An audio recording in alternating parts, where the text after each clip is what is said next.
कानी बहू।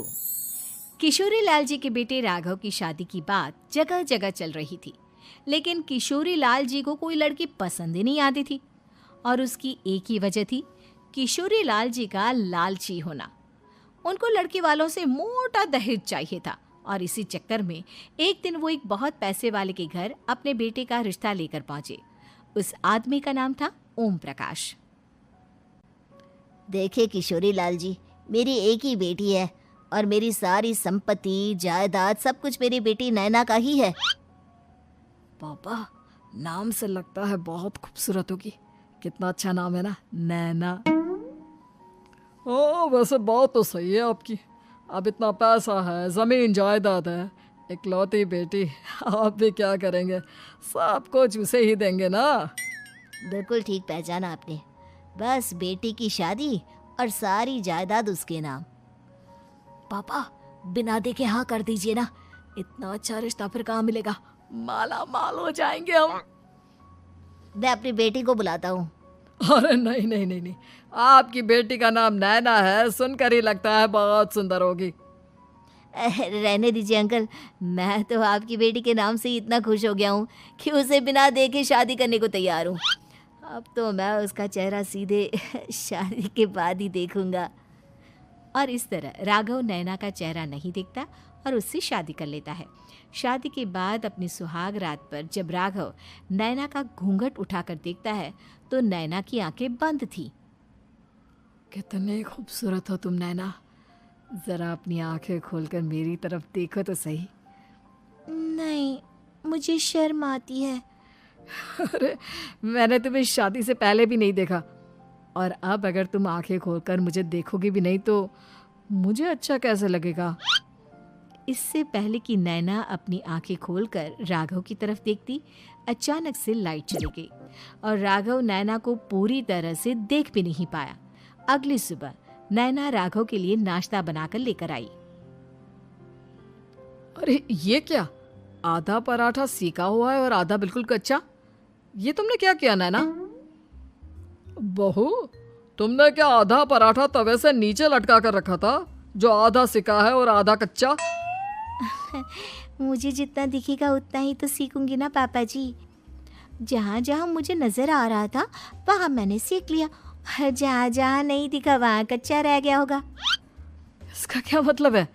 ये कैसा मजाक कर रही है तुम? अरे बहू, तुमने इतना लंबा घूंघट क्यों लगाया हुआ है? देखो, हमारे घर में बहुओं को बेटी की तरह रखा जाता है, और फिर तुम तो इतना सारा माल लेकर आई हो। देखो, ये घूंघट डालकर रखने की कोई ज़रूरत नहीं है। हाँ नैना, पापा जी ठीक कह रहे हैं, तुम तो आराम से रहो, अपना ही घर समझो। नैना अचानक से अपना घूंघट उठा लेती है। अरे ये क्या पापा, नैना की तो एक आंख फूटी हुई है। नाम से नैना, लेकिन ये तो कानी बहू निकली। मेरे साथ धोखा हुआ है, धोखा। बिना दिखाए अपनी कानी लड़की मेरे संग ब्याह दी। मुझे कानी बीवी नहीं चाहिए। मुझे अभी ओम प्रकाश जी से बात करनी पड़ेगी। आखिर उन्होंने मेरे साथ ऐसा किया क्यों? अरे, आप लोगों ने ही तो पापा से कहा था कि आप लोग शादी से पहले मुझे देखना नहीं चाहते। अब मेरे पापा पर क्यों इल्जाम लगा रहे हैं? अरे लेकिन उन्हें बताना तो चाहिए था ना कि तुम कानी हो, एक आंख से तुम्हें दिखाई नहीं देता। किशोरी लाल और राघव नाराज होकर ओम प्रकाश को अपने घर बुलाते हैं। पापा जी, ये आपने क्या किया? शादी से पहले बताया क्यों नहीं कि नैना की आंखों में परेशानी है? अरे, आप ही ने तो लड़की देखने से मना कर दिया था। अरे लेकिन आप बता तो सकते थे। आपको तो हमारी बेटी की प्रॉपर्टी चाहिए थी, वो भी पूरी की पूरी। अब क्या हुआ अगर उसे आधा दिखाई देता है? प्रॉपर्टी तो आपको पूरी मिल गई ना। अरे ये क्या बात हुई? मेरी शादी प्रॉपर्टी से नहीं, आपकी बेटी से हुई है। अब ये तो पहले सोचना चाहिए था, तब तो मेरी प्रॉपर्टी देखकर तुम्हारी जुबान लप लपा रही थी। लेकिन मैं कानी लड़की को अपनी बीवी बनाकर नहीं रख सकता। पापा, कुछ करिए ना आप। हाँ, करता हूँ। देखिए ओम प्रकाश जी, आप हमारे साथ ऐसा नहीं कर सकते। और तुम देखो, अगर तुमने मेरी बेटी से शादी तोड़ी ना, तो जो भी प्रॉपर्टी मैंने तुम्हें दी है वो तो पूरी की पूरी वापस ले ही लूँगा, और आधी प्रॉपर्टी तुम्हारी भी लूँगा। अरे मेरी आधी प्रॉपर्टी भला क्यों लेंगे आप? इसलिए क्योंकि मेरी बेटी को आधा नजर आता है और उसकी नज़र अभी तक तुम्हारी आधी जायदाद पर ही पड़ी है। अब तुम उसे घर से निकालोगे तो कुछ तो लेकर जाएगी ना। और अगर हम आपकी बेटी को अपने घर की बहू बना कर रखे तो? तो तुम्हारी पूरी प्रॉपर्टी तुम्हारी ही रहेगी, और जो मैंने तुम्हें दिया है ना, उसमें से बस मैं आधा लेकर जाऊंगा। अरे लेकिन अब आप अपनी दी हुई प्रॉपर्टी में से आधी वापस क्यों लेकर जाएंगे?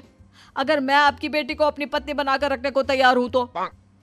इसलिए ताकि भविष्य में अगर तुम मेरी बेटी को धोखा दो तो उसके पास कुछ तो रहे जो पति का हो। वैसे मेरे पास तो बहुत कुछ है, लेकिन अपने पति की कोई निशानी तो उसके पास होनी चाहिए ना। अब अगर तुमने मेरी बेटी को कानी कहा तो तुम्हें प्रॉपर्टी भी कानी ही मिलेगी, पूरी नहीं। जमाए राजा। किशोरी लाल और राघव समझ चुके थे कि वो बुरी तरह फंस चुके हैं और अब उनके पास वहां से निकलने का कोई चारा नहीं है। अब समझ में आया ना, लालच बुरी बला होती है। एक तो तुम्हें प्रॉपर्टी मिली, ऊपर से बीवी मिली, उसमें तुम्हें नखरे भी दिखाने हैं। आए बड़े, चुपचाप बैठो दोनों। कुछ दिनों के बाद नैना राघव की कार लेकर बाजार घूमने निकलती है और जब कार लेकर वापस आती है, ये क्या? एक तरफ से मेरी गाड़ी पूरी खराब हो चुकी है। लगता है तुमने मेरी गाड़ी को किसी दूसरी गाड़ी के साथ एक्सीडेंट किया है। अरे अरे कितना बड़ा नुकसान कर दिया तुमने बहू। वो क्या है ना पापा जी, मुझे एक आंख से दिखाई नहीं दे रहा था, सामने से गाड़ी आ रही थी। मुझे तो सिर्फ आधा ही दिखाई दिया और वो गाड़ी मेरी कार से रगड़ते हुए निकल गई। अब मैं क्या करूं बताओ? आप इसे ठीक कराने के पैसे कौन देगा? तुम्हारे पापा? तुमने मुझसे इस तरह से बात की? अभी रुको। नैना राघव की शिकायत ओम प्रकाश को कर देती है। देखो राघव, अब जो मेरी आधी प्रॉपर्टी तुम्हारे पास थी ना, उसमें से आधी और मैं लेकर जाऊंगा, क्योंकि तुमने मेरी बेटी को डांटा। अरे नहीं नहीं पापा जी, गलती हो गई, माफ कर दो। गलती की तो कोई गुंजाइश ही नहीं। अगली बार मेरी बेटी को डांटा तो बची हुई आधी में से आधी और ले जाऊंगा। लालच के चक्कर में हम दोनों ने बहुत बड़ी गलती कर दी बेटा। एक तो तुम्हें कानी बहू मिली और ऊपर से जो माल मिला वो भी काना। इस तरह राघव की हर एक गलती पर ओम प्रकाश उसकी प्रॉपर्टी का आधा आधा हिस्सा लेकर अपना सारा माल वापस ले गया और राघव को कानी बीवी से काम चलाना पड़ा। भाई लालच वाकई में बुरी बला है।